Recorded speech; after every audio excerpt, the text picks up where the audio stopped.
En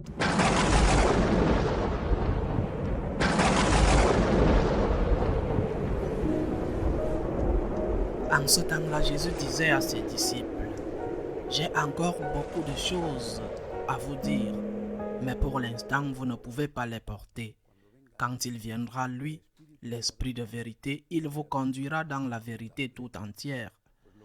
En effet, ce qu'il dira ne viendra pas de lui-même, mais ce qu'il aura entendu.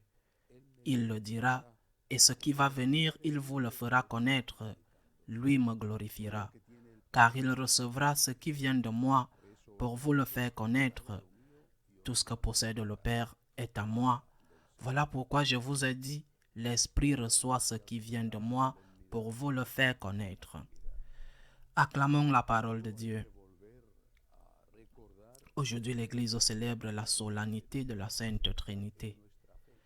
Tout d'abord, nous devons nous rappeler encore une fois ce que ce dogme essentiel signifie dans notre foi. Dieu est un. Il n'y a qu'un seul Dieu, mais il y a trois personnes distinctes, Père, Fils et Saint-Esprit. Un seul Dieu, trois personnes distinctes.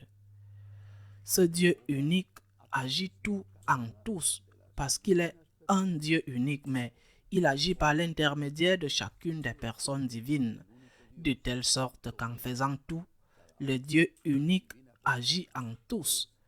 Chaque personne divine est, pour employer notre terme, chargée d'une chose.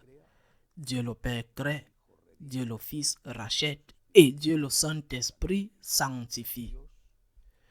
Dieu crée par le Père, rachète par le Fils, sanctifie par l'Esprit. Trois personnes distinctes, une seule nature. Trois personnes égales en dignité, partageant l'unique nature divine. Tel est le dogme que nous, catholiques, ainsi que de nombreux chrétiens, proclamons. Que signifie ce dogme pour notre vie?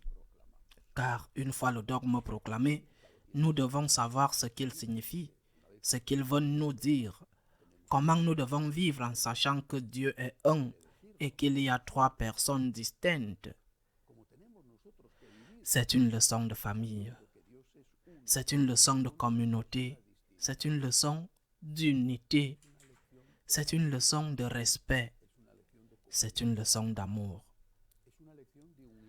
Leçon de famille, parce que c'est comme si notre Seigneur avait tiré un rideau et nous montrait l'intimité divine. Les hommes croyaient déjà en Dieu. Ils croyaient même en plusieurs dieux. Les Juifs croyaient en un seul Dieu. Mais le Seigneur complète cette révélation qui avait commencé avec Abraham. Il la complète en disant que c'est vrai, mais il y a quelque chose de plus. Dieu est famille. Il y a une famille en Dieu. Première leçon, premier enseignement. C'est nous qui sommes faits à l'image et à la ressemblance de Dieu et que Dieu est famille. Cela veut dire que nous avons besoin d'une famille pour vivre. Nous naissons dans une famille. Et parfois ce n'est pas la meilleure famille ou celle que nous aurions voulu. Mais nous naissons dans une famille. Il peut s'agir d'une famille dysfonctionnelle, voire désastreuse. Mais nous sommes nés dans une famille. Dieu est une famille. Et pour nous, prendre soin de la famille, travailler pour la famille, fait partie de l'accomplissement de la volonté de Dieu qui est que nous l'imitions, l'imitation de Dieu. Être comme notre Père, comme le Fils, comme l'Esprit. Faire la volonté de ce Dieu commence par s'occuper de la famille.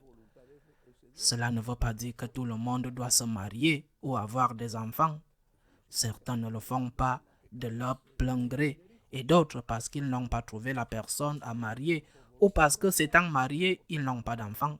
Mais nous sommes tous dans une famille.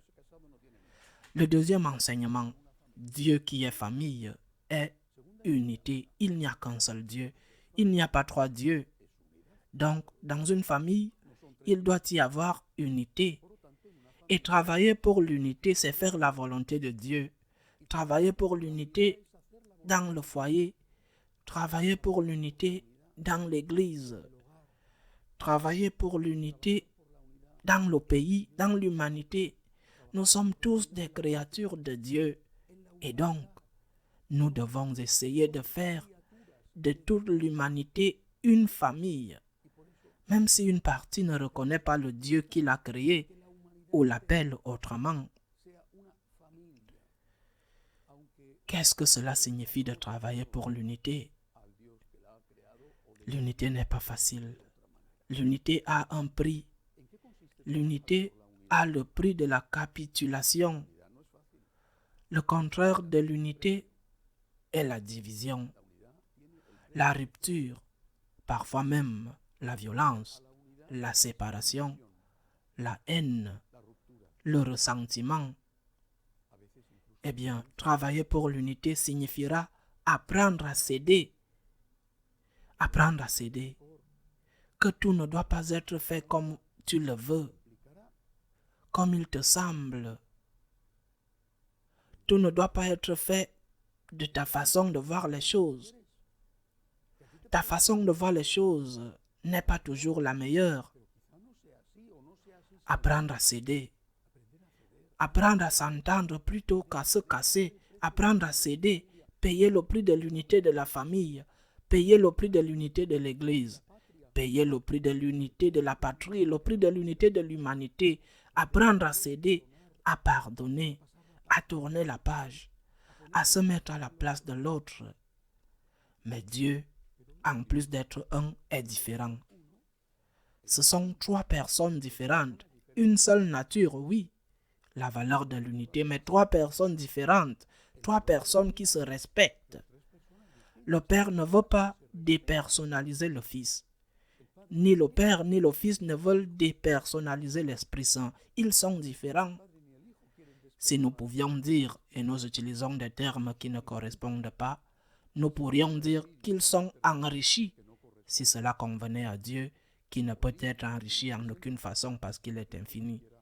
Mais en l'appliquant à notre vie, tu es différent de ta femme, de ton mari, de tes enfants, de tes parents, de tes grands-parents.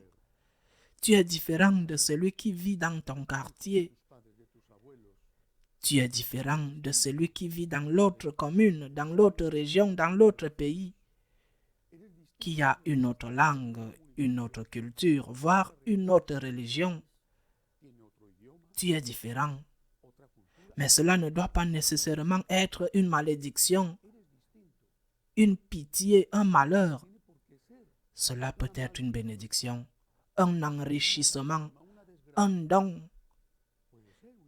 J'ai quelque chose à apporter que l'autre n'a pas, et l'autre a quelque chose à m'apporter que je n'ai pas.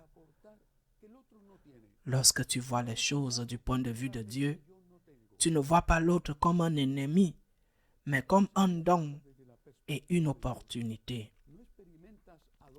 Sartre, le philosophe pessimiste français, a dit « L'enfer existe ».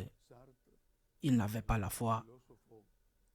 Il l'avait perdu dans sa jeunesse. L'enfer existe, mais l'enfer c'est l'autre.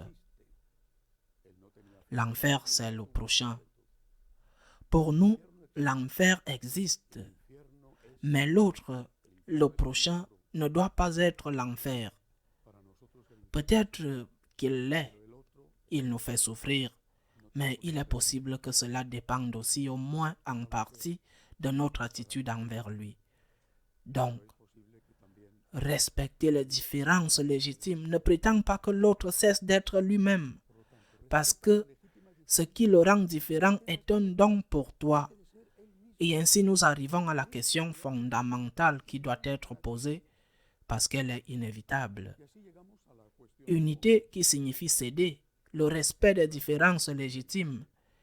Et comment savoir à tout moment ce qu'il faut faire? Jusqu'où céder? Jusqu'où respecter? C'est une question décisive pour la vie familiale, pour la vie communautaire, pour l'Église, pour la société. Si un mari bat sa femme, doit-elle céder? Si un pays en envahit un autre, le pays envahi doit-il céder et se laisser conquérir ou prendre une partie de son territoire? Doit-il céder sur tout? Ce que le Seigneur nous enseigne avec ce dogme de la Sainte Trinité, c'est qu'entre eux, il y a amour. Mais quand il n'y a pas amour, et entre les hommes, il n'y a pas toujours amour, on voit des guerres, parfois des violences familiales. Quand il n'y a pas d'amour entre nous, il faut la loi, la défense des droits.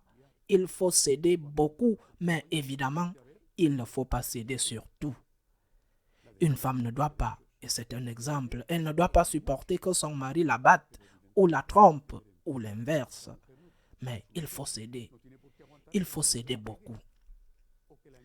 J'aborde la vie, et je l'ai toujours abordée dans cette perspective d'unité.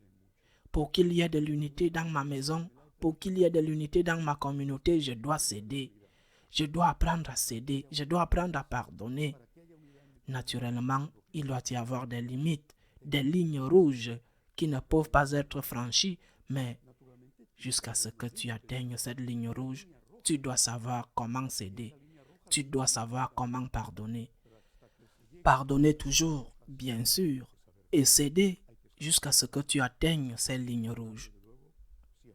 Demandons au Seigneur, en cette solennité de la Sainte Trinité, de nous faire nous aimer comme les trois personnes divines s'aiment, qui se respectent, qui s'enrichissent de leurs différences, qui maintiennent l'unité par-dessus tout.